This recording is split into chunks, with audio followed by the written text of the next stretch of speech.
Morons, and pigs. These are the interesting times.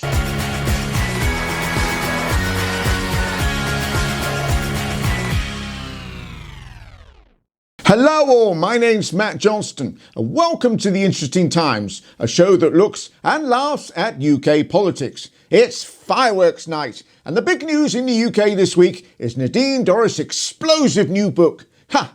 Just kidding, which, trust me, won't be easy to do with this main story, which is all about the COVID inquiry. And I have to warn you before we begin that this episode does contain a lot of instances of Matt Hancock. The whole inquiry is looking fairly deeply into the pandemic, which apparently is more than the government was doing. I've been told for years there's a whole plan for this. There is no plan. We're in huge trouble. And then you expressed your view that I have come through here to the Prime Minister's office to tell you all I think we're absolutely fucked. I think this country is heading for a disaster. I think we're going to kill thousands of people. 10 colleague leaned over, crossed out your entry, which we see at the bottom of the page. And what was written instead of "we are not ready"? We are fucked. That was Professor David Halpin, director of the Nudge Unit, which looks at the likely behaviour of large groups of people in any one instance and then informs government of that. And it's not a good sign when a member of that group writes "we are fucked" in brackets and not in a good way, close brackets. All of this was in response to the fact that the government was in no way ready for the first wave of the pandemic. Johnson was on holiday writing a book, and for all the good that he did when he was here, he may as well have stayed there. PPE contracts were being given to friends and mates and turning up ill-fitting and unusable if it turned up at all. And kickbacks were being handed out like candy on Halloween to all the ghouls and monsters in the cabinet. And those working for the government effectively split into two groups. One who understood the severity of how much in trouble we actually were, and the other who solved every problem by just thrusting their groin at it while saying things like, "Hello barmaid, mine's a large one, woof." Unfortunately, the first group was effectively just nursemaiding the second group, and the second group had people like Boris Johnson, Dominic Cummings and Matt Hancock in it, who probably spent the first few weeks laughing about the fact that all their surnames sounded rather rude, rather than putting together any sort of strategy. You refer to the jovial tone. You say, but the jovial tone, the view that in implementing containment measures and suspending work and schooling, the Italians were overreacting, and the breezy confidence that we would do better than others had jarred with me. But I wanted to ask you whether this was just sort of macho posturing or whether it actually had an effect on policy. Undoubtedly, that the sort of unbelievably bullish, we're going to be great at everything approach is not a smart mentality to have inside a government meeting. To give you some idea of how things were going, Matt Hancock, who was the Health Secretary at the time, and so, as you can imagine, under considerable pressure, I'm guessing you can imagine it, Matt apparently couldn't. And saying that it must be very hard. As Health Secretary, he could not have imagined the enormity of the decisions he would be involved in when he was appointed. You wanted to know if there was any more help or support he needed. Yes. And then you've included in your statement this account and also his response, which is, he reassured me that he was, quotes, loving the responsibility, and to demonstrate this, took up a batsman's stance outside the cabinet room and said, "They bowl them at me, I knock them away." I don't think Matt Hancock would be a very good batsman. Just look at the problem he has with boundaries. And how are you supposed to deal with a full toss when it's apparent you couldn't even give one? He clearly struggled with the cordon around the care homes, and it all came to a head when a woman who wasn't Matt Hancock's wife was accused of ball tampering. Matt was caught trying to bowl a maiden over, and indeed when it came to some of the answers, he was certainly stumped. The question, I suppose, though, is did Matt Hancock play with a straight bat? But I felt it was the truth. I was telling the truth. No, I did meet the Secretary of State on that day, and he did make his displeasure clear. I also must stress, I think, leaving Hancock in post is a big mistake. He's a proven liar who nobody believes or should believe on anything. There was an issue with processes, structures, the Department for Health. But does it come back to the fact that Mr. Hancock regularly was telling people things that they later discovered weren't true. Yes. And you don't get much more straightforward than that. You certainly get less straightforward than that. The inquiry has heard evidence that other people working with Mr. Hancock found him someone who was untruthful. Was that your experience or not? Look, I was brought up always to look for the best in people. How very noble. I was brought up to tell the truth. So, answer the fucking question. I'm sorry, Mr. Stevens, that's not an answer to my question. Which question? Which bit of it? Did you find Mr. Hancock to be truthful or not? Well, I know various people have made quite strong accusations against Matt Hancock. All I would say is strong accusations need strong evidence to back them up, and I don't think I'd seen that evidence. I'm still not sure you're quite engaging with my question, Lord Stephen. Was he someone you found you personally could trust? Yes, for the most part, yes. What do you mean by for the most part, Lord Stevens? Well, as I think I said right at the start, I'm not denying that there were a small handful of occasions during the course of the year and a half when there were tensions. I'm going to move on. By the way, while Lord Simon Stevens, who was CEO of NHS England at the time, was pulling out his microscope to sift through Matt Hancock's DNA looking for the best, Matt was pulling out his scalpel to get to work. Dominic Cummings is texting to the owner of the cell phone, who is Mr. Hancock, saying, where are we with SS, Simon Stevens? He says, it's in train. I'm first getting Ara Darzi to persuade him it's in his best interest to go now. If that doesn't work, I'll move directly. Yeah, how does that feel? Through all this, Matt Hancock apparently saw himself as a hero in his very own story. That happened because I fell in love with somebody. Translation, I had the hots for this woman for years, so when I landed this job, first thing I did was make her my aide on a free salary before using my contacts to get her a job working 2 to 3 days a month for 15 grand a year at the Department of Health and Social Care so that we could be together. I started an affair behind my wife's back, failed to put a protective ring around the care homes, gave a load of deals for PPE to mates and family with all the due care and attention of a walrus performing a circumcision, set a load of restrictions in place, meaning people couldn't meet up or even say goodbye to loved ones or comfort grieving relatives at a funeral, broke my own restrictions and snogged my girlfriend and groped her ass because I was horny, didn't get fired but was allowed to step down, reluctantly, wrote a book about how I definitely cured COVID or something and put my eminently slappable face on the cover, didn't even write the book as I couldn't be asked, but gave all my WhatsApps to my ghostwriter, a journalist with all the ability to keep a secret of your drunk aunt at a wedding, and pocketed the 100 grand and was then surprised when the ghostwriter released all the WhatsApps into the public domain. Went into the jungle on a reality show where I was given another 320 grand to appear but promised to donate it to charity, donated just 3% of it to charity and pocketed the rest. Lied and lied again and tried to get immunity from prosecution for the biggest fuck up since the charge of the Light Brigade, but people should remember the real victim in this whole sorry saga. I feel a sense of injustice and being essentially accused of corruption. Wait, what? Oh, I'm sorry, you're the victim? By the way, nobody's essentially accusing you of corruption. We are unequivocally accusing you of corruption. You and corruption are so close, you would break lockdown rules to grope its arse. No, actually, you know what? That's unfair, Matt Hancock. You simply aren't corrupt. You're also incompetent, arrogant, greedy, self-centered, cruel, nasty, spiteful. Hang on, I'm going to need a little bit of help with this one. Leaving Hancock in post is a big mistake. He's a proven liar who nobody believes or should believe on anything. And we face going into autumn crisis with the cunt still in charge of the NHS. Oh, good. But still, I feel we're holding back. Come on, people, let's get to work on this. Remember, there are no bad insults. What kind of a fucking arrogant, cock-sucking answer is that, you weasel-faced cunt? And smelly. I mean, I have no proof of that, but you look like you stink. Your ethics certainly do. Honestly, who thought this slug in a tie being made health secretary was a good idea?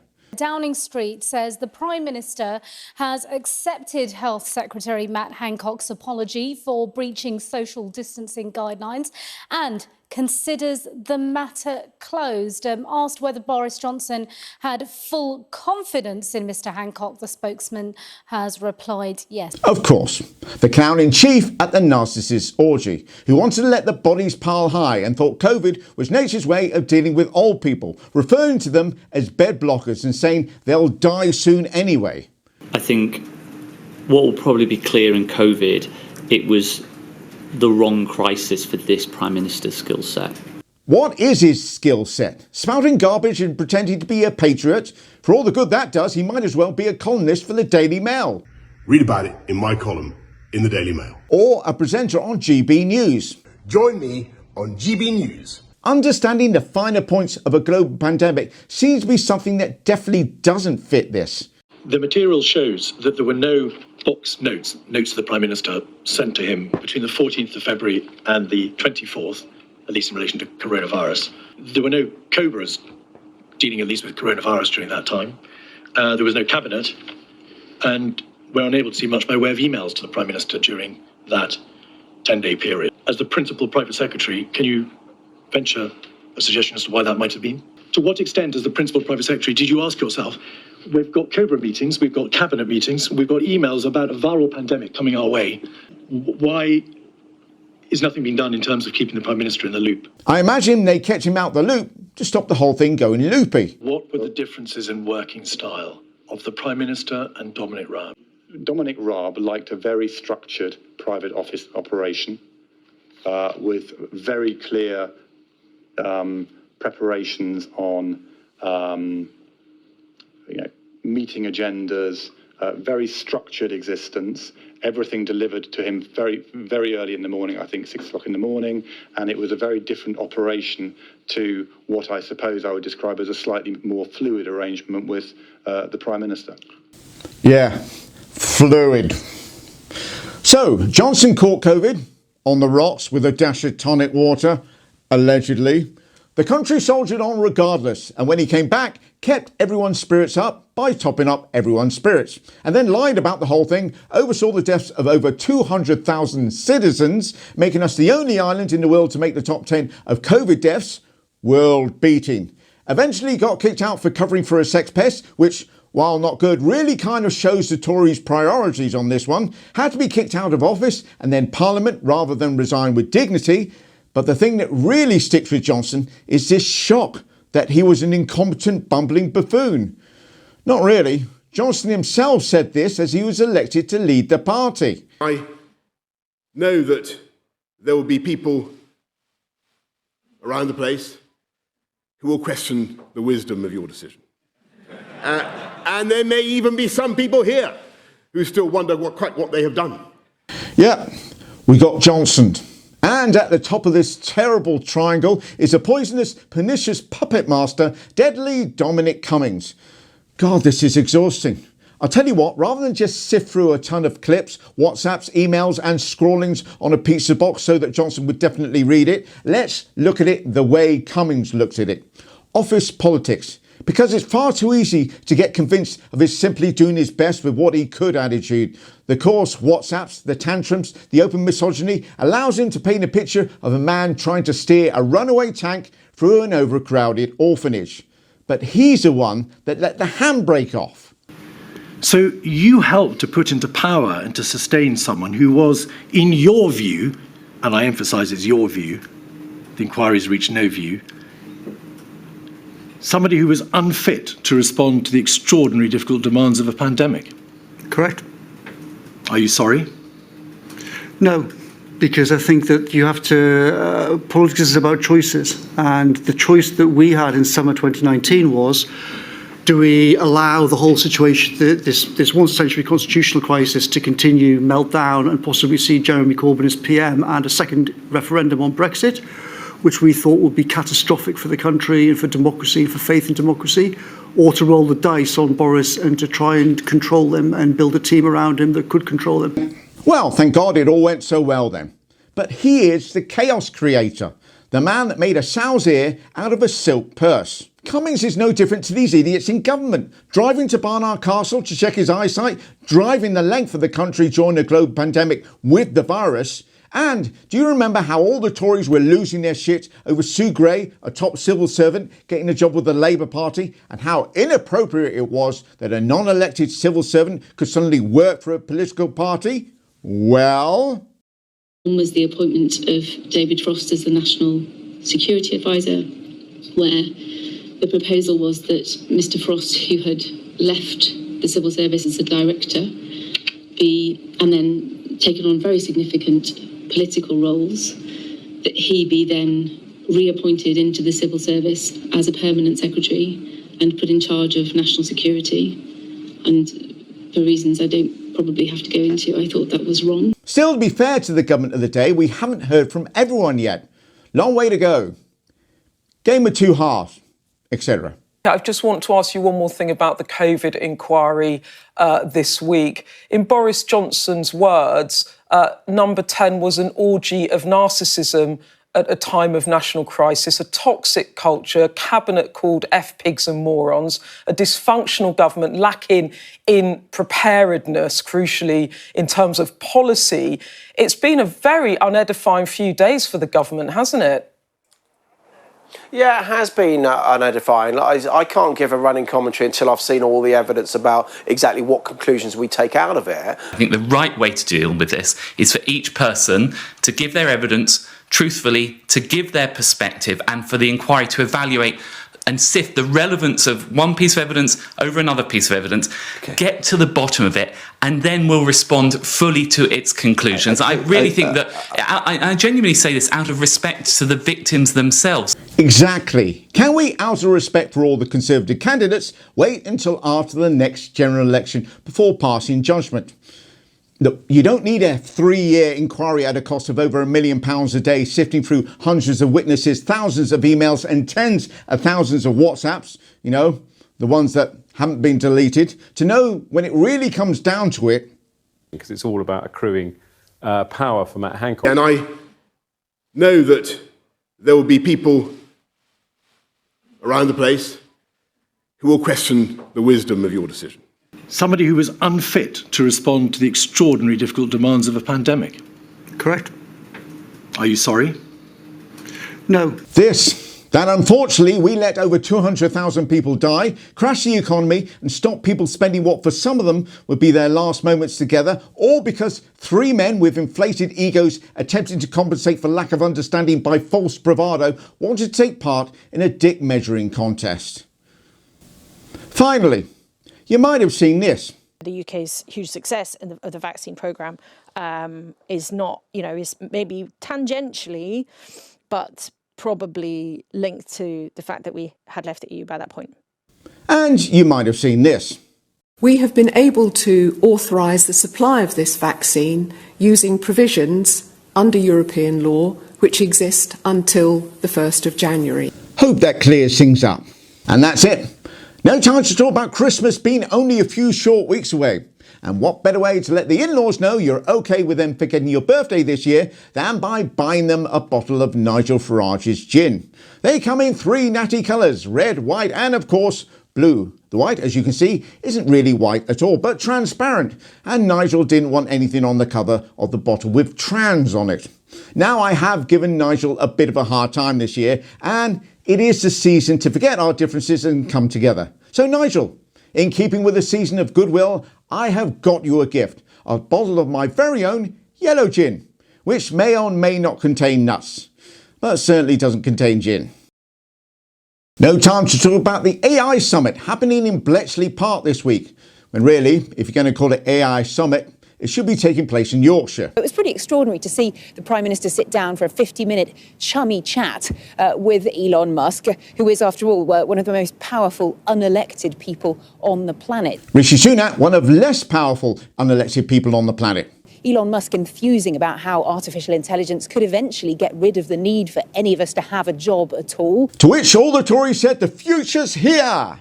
And Robot Rishi, seen here just as thrilled as can be that the first AI is taking place in the UK, sat down with his boss for a chat. Really, I think everyone will have access to this magic genie. And there will be no shortage of goods and services. We'll be an age of abundance. So I'm standing a stone's throw away from Buckingham Palace and in Lancaster House, so that's the Foreign Secretary's residence, where one of the most extraordinary events I've ever covered as a journalist has just taken place. And bearing in mind he's been Sky Deputy News Editor for the last 4 years, that's pretty extraordinary. Rishi Sunak, seen here fearing for the end of humanity at the rise of the robots, was on hand to ensure everyone he wasn't taking people's jobs. The robots weren't. I know this is an anxiety that people have, and I think there's Activate human voice. a couple of different ways that we should think about it. The first is... No time to talk about the country being just over 1 year away, possibly less, unlikely to be more, from a general election. And Greg Hands is on a recruitment drive. I'm Greg Hands, MP for Chelsea and Fulham and Chairman of the Conservative Party. I'm here today to ask you to consider applying to be a candidate. All right, so sorry viewers, but I've seen what these guys make.